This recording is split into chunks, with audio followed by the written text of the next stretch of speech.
You rarely see Pete Buttigieg pissed off. Pete is a level-headed leader who understands the importance of staying calm in a chaotic situation. But tonight, justifiably so, Pete Buttigieg was pissed. And he was letting Donald Trump have it. He was letting Mike Waltz have it. Pete Hegseth have it. The entire administration for the massive, just horrifying screw-up that was a data leak reported by The Atlantic today. It was a blistering takedown from Pete Buttigieg that has Donald Trump panicked and furious, and we are going to get into it all. But before we do, if I could quickly ask you to leave a like on this video, and if you haven't already and you enjoy our channel, to hit that subscribe button. It goes a long way, and it really does mean a lot to me. Now let's listen to Pete Buttigieg in an interview with Caitlin Collins. It was shocking. And I got to say, you know, all the things that I've seen happen in the last few weeks, it's taken a lot to feel genuinely shocked. But this is genuinely shocking. We're talking about incredibly sensitive, highly classified information that they didn't just discuss on an unclassified system. They sent war plans to the wrong guy.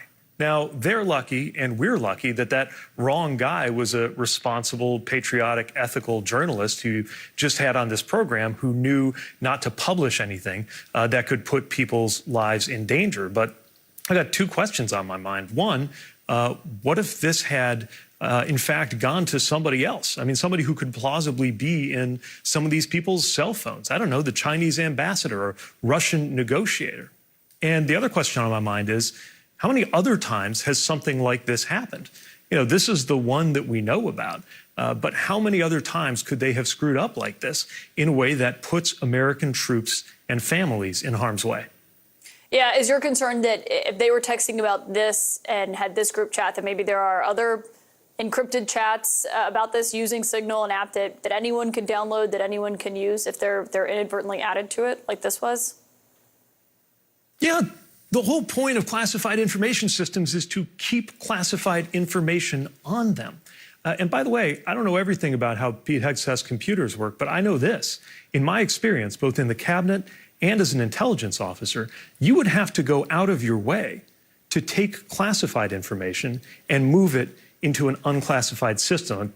I don't know if a lot of folks understand how this works, but it's not like there's a computer where you might get an unclassified email and a classified email in the same inbox. They're not even the same computers. By design, it is very difficult for information to move from one system to the other unless somebody goes out of their way to do that. And, you know, I don't want to speculate on how the FBI will respond to this or how Congress will respond to this, but I know that it was drilled into us back when I was an intelligence officer that if you ever took top secret information, moved it over to an unclassified system and disclosed it, that would be a crime. I mean, I can't tell you how much this was drilled into us when I was in the military. So much so that I would have bad dreams when I was a junior officer about accidentally maybe bringing in my cell phone into a classified area where you're supposed to physically check in your cell phone and not even bring it into that space so that if there's some listening device, that information couldn't possibly get out. And by the way, I've got to zoom out and make sure everybody understands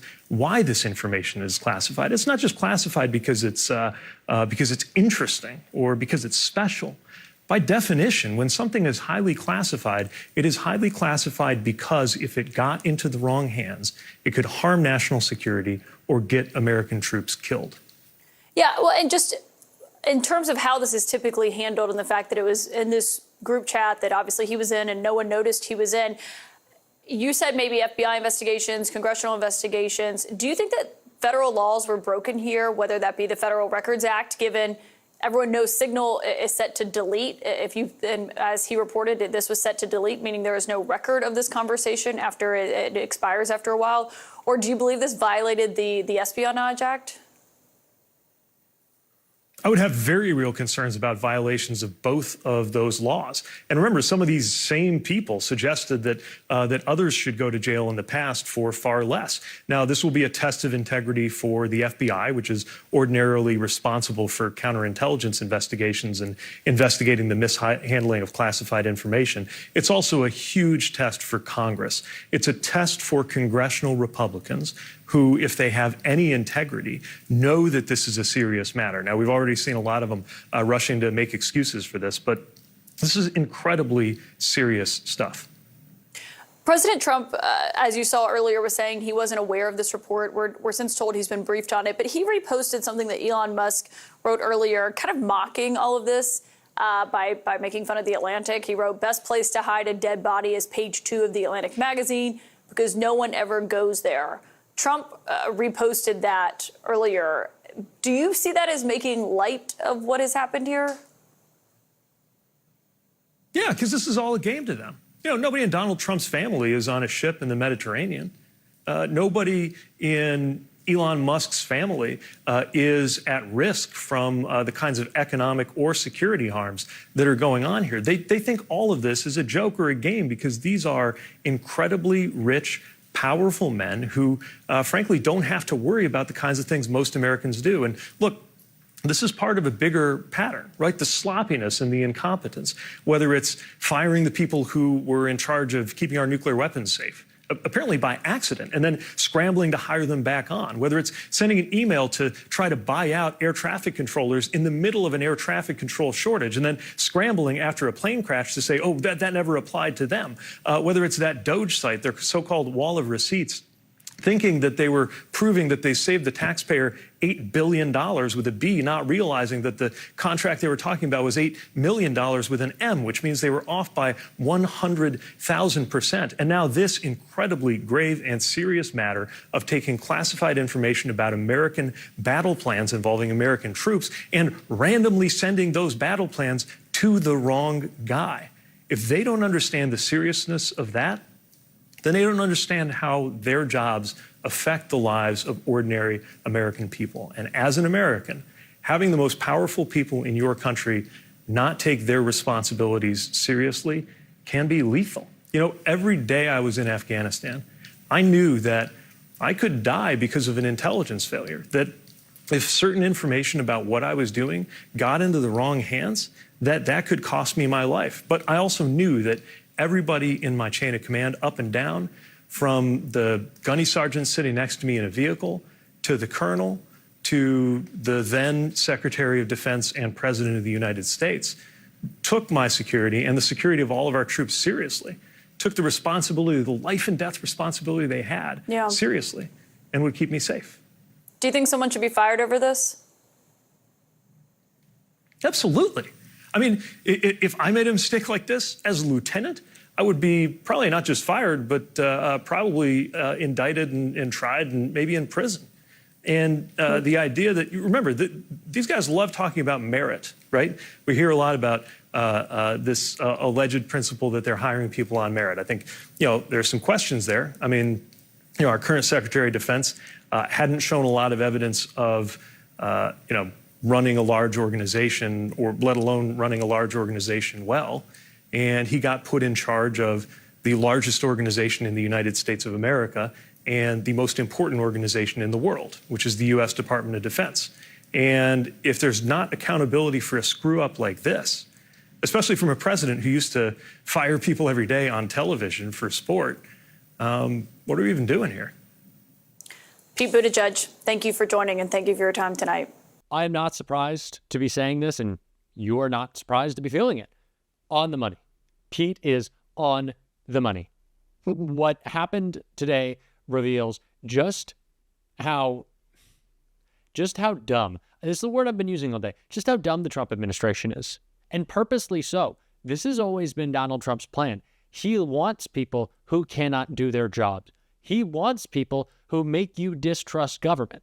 Because if Donald Trump and Elon Musk get you to think that every part of our government is broken, then they can tell you we don't need it anymore. Except, of course, for the parts that serve Donald Trump and serve Elon Musk and help the billionaire class with their corporate communism, taking our taxpayer dollars as we see nothing for it.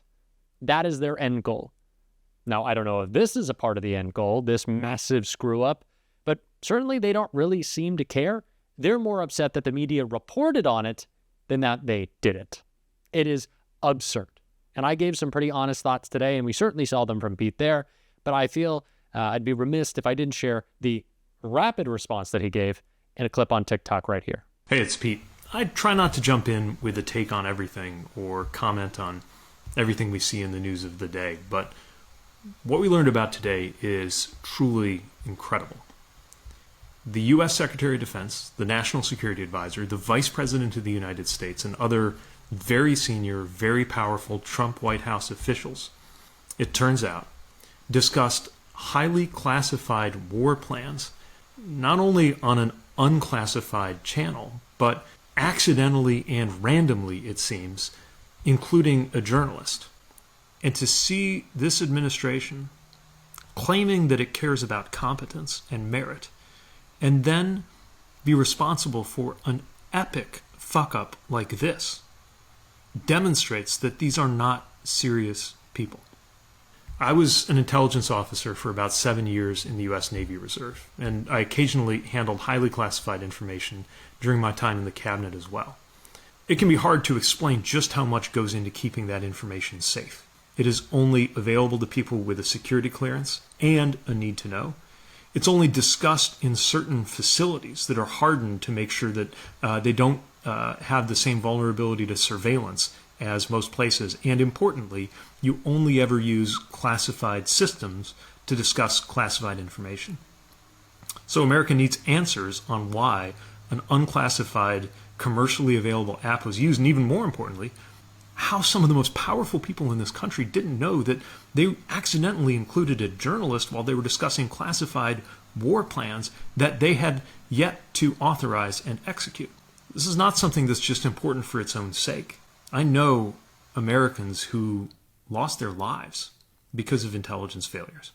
This kind of intelligence failure calls the question on whether there is any place for merit or competence in this administration at all. Because if there are not highly serious consequences for this level of screw-up, then it will make clear that all of the bluster about merit that you hear about from this White House is just bullshit. We deserve so much better than this.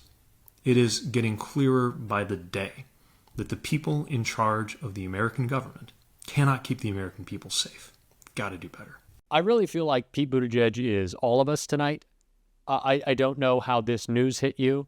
I was in the middle of class and thought I was going to have a heart attack because I wanted to run out and as quickly as possible give my commentary on this to y'all. But I've been struggling all day to find the words.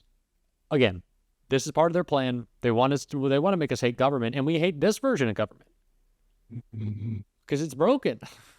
It's about serving like a handful of people. But it's hard to do this every day and just not feel scared. Also, we can be angry, upset, but scared feels different. And I'm scared of what the rest of this administration looks like with these people in place and no guardrails on them. I guess the only guardrail at this point is good journalism, honest activism, and pushback. So we have to keep that up every single day. We're certainly doing it on this show. And if you want to support that, as always, I know it's scary sometimes, but you can hit that subscribe button, leave a like on this video, and if you stuck around at the end, you can drop a blue heart in the comments. And until next time, I'll see you soon.